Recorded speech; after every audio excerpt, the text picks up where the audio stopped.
Hi friends, இன்றைக்கி நம்ம என்ன பார்க்க போகிறோம்னா ஒரு க்ரீம் பீஸ் குழம்போட ரெசிபி தான். அதுக்கு நான் வந்து ஒரு கிளாஸ் க்ரீம் பீஸ் வந்து ஊற வச்சுருந்தேன். இப்போ அது வந்து வேக வைக்க போகிறேன். இந்த கிளாஸ் தான் அதுக்கு யூஸ் பண்ணியிருந்தேன். இப்போ வந்து அது குக்கரில் நான் வந்து ட்ரான்ஸ்ஃபர் பண்ணிக்கலாம்.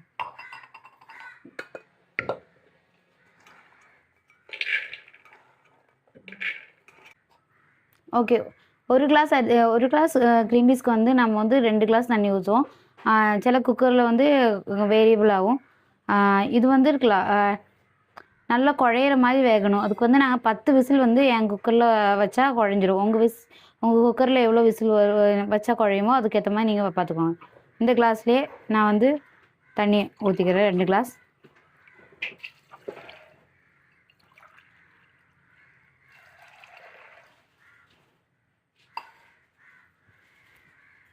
ஓகே, விசில் க்ளோஸ் பண்ணிடலாம். இப்போ வந்து ஓகே, அதுக்கு தேவையான பொருட்கள் ஒரு 3 வெங்காயத்தை வந்து நீள நீளமாக கட் பண்ணி வச்சுருக்கேன். அதுக்கப்புறம் ஒரு 2 சின்ன தக்காளியை வந்து நல்லா பொடியாக நறுக்கி வச்சுருக்கேன். பின்ன இஞ்சி பூண்டை வந்து தட்டி வச்சுருக்கேன். பின்ன வந்து 4 பச்சை மிளகா வந்து கட் பண்ணி வச்சுருக்கேன் நீளமாக. அதுக்கப்புறம் அரைப்புக்கு ஒரு அரை மூடி தேங்காவை நான் நல்லா திருகி மிக்ஸி ஜாரில் போட்டு வச்சுருக்கேன். அதுக்கு வந்து சின்ன ஜீரகம் வந்து கொஞ்சம் 1 ஸ்பூன் போட்டுக்கலாம். பெருஞ்சீரகம் வந்து 1 ஸ்பூன் போல் கொஞ்சம் போட்டுக்கலாம். இதை வந்து நல்லா பேஸ்ட் மாதிரி அரைச்சி எடுத்துக்கணும். இந்தளவுக்கு நல்லா பேஸ்ட்டாக அரைச்சி வச்சுட்டேன். இனி நம்ம வந்து குக்கிங் வீடியோ எப்படி பண்ணுறதுன்னு பார்க்கலாம். ஓகே, ஃபஸ்ட்டு இது பண்ணுறதுக்கு நம்ம ஒரு கடாயில் சூடு பண்ணிவிட்டு கோகோனட் ஆயில் வந்து ஊற்றிக்கலாம். எண்ணெய் நல்லா சூடானோடனே கடுகு கொஞ்சம் போட்டுக்கலாம். நல்லா பொடிஞ்சு வருது. கடுகு பொடிஞ்சோடனே நம்ம வந்து இஞ்சி பூண்டு வந்து ஆல்ரெடி வந்து தட்டி வச்சுருந்தோம்ல, அது வந்து இதில் ஆட் பண்ணிக்க வேண்டியதான். கடுகு நல்லா பொடிஞ்சிச்சுன்னு நினைக்கிறேன். இப்போ வந்து நம்ம வந்து இஞ்சியும் பூண்டு வந்து போட்டுக்கணும். பார்த்து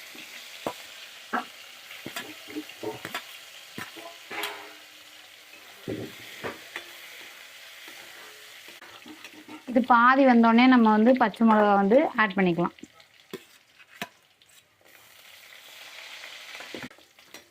ஓரளவுக்கு வெந்தோடனே நம்ம வந்து வெட்டி வச்ச பெரிய வெங்காயம் வந்து போட்டுக்க வேண்டியதான்.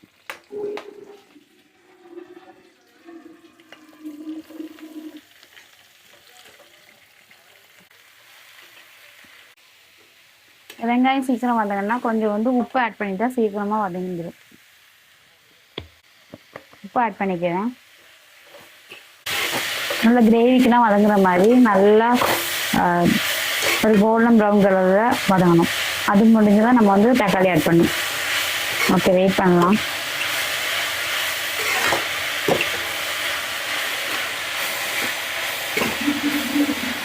இப்போங்க ஒரு இது வதங்கிட்டு கொஞ்ச நேரத்தில் வதங்கு.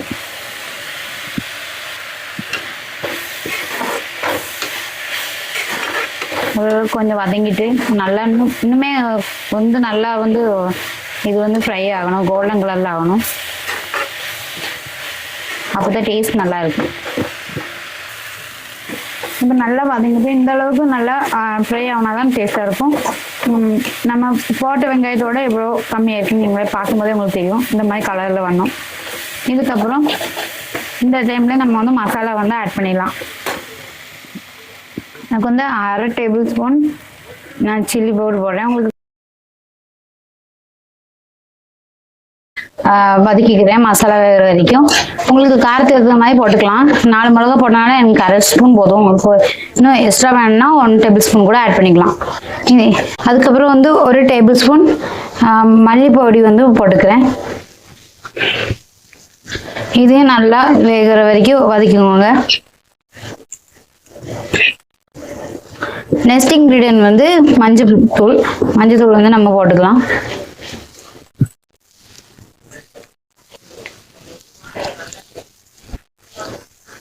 அரை டீஸ்பூன் கூட வேண்டாம், கொஞ்சம் ஒரு சின்ன சிட்டியை வந்து மஞ்சள் தூள் போட்டு நல்லா வந்து வதக்கிக்கோங்க.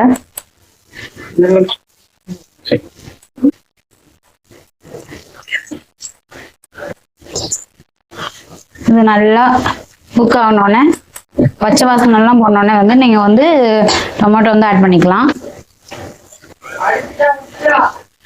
இப்போ நல்லா வதங்கிட்டு நம்ம வந்து டொமேட்டோ ஆட் பண்ணிக்கலாம். கட் பண்ணி வச்சு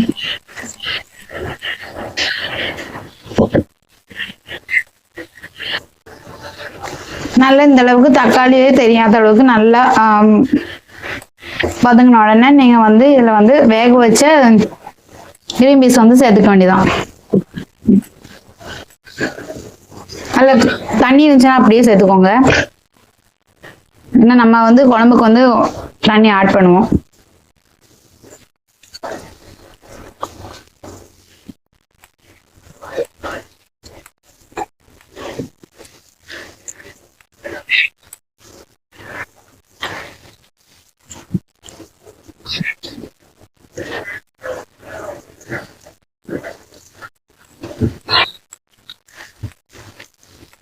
இதுக்கப்புறம் அரைச்சி வச்ச அந்த தேங்காவும் நம்ம வந்து சேர்த்துக்க வேண்டியதான்.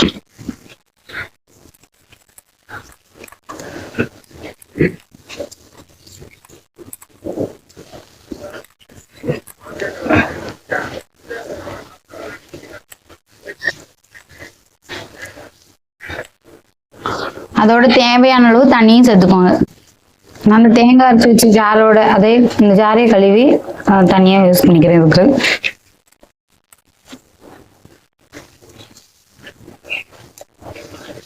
ஓகே, நான் இவ்வளவுதான் தண்ணி வைக்கிறேன்.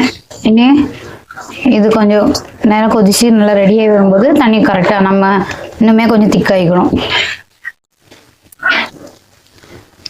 இந்த டைம்ல நீங்கள் வந்து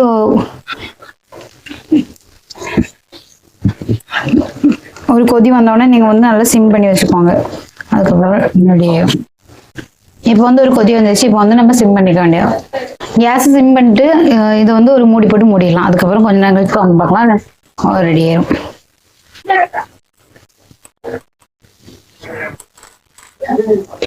இப்போ வந்து தேங்காயோட பச்சை வாசனைலாம் போய் நல்லா குக் ஆயிடுச்சு. நம்ம உப்பு மட்டும் பார்த்துக்கலாம். உப்பு பார்த்துக்கிட்டு கரெக்டாக இருந்துச்சுன்னா, கரெக்டாக இல்லைன்னா போட்டுட்டு இறக்கிட வேண்டியதான்.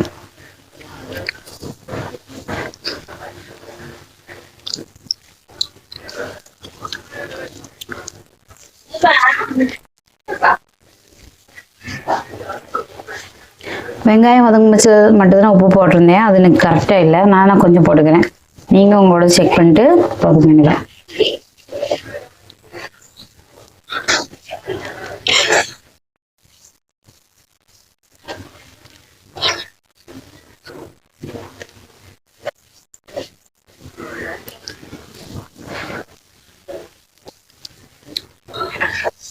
எனக்கு இப்போ உப்பு சரியா இருக்கு. ஓகே, கிரீன் பீஸ் கறி குழம்பு வந்து தயார். ஓகே,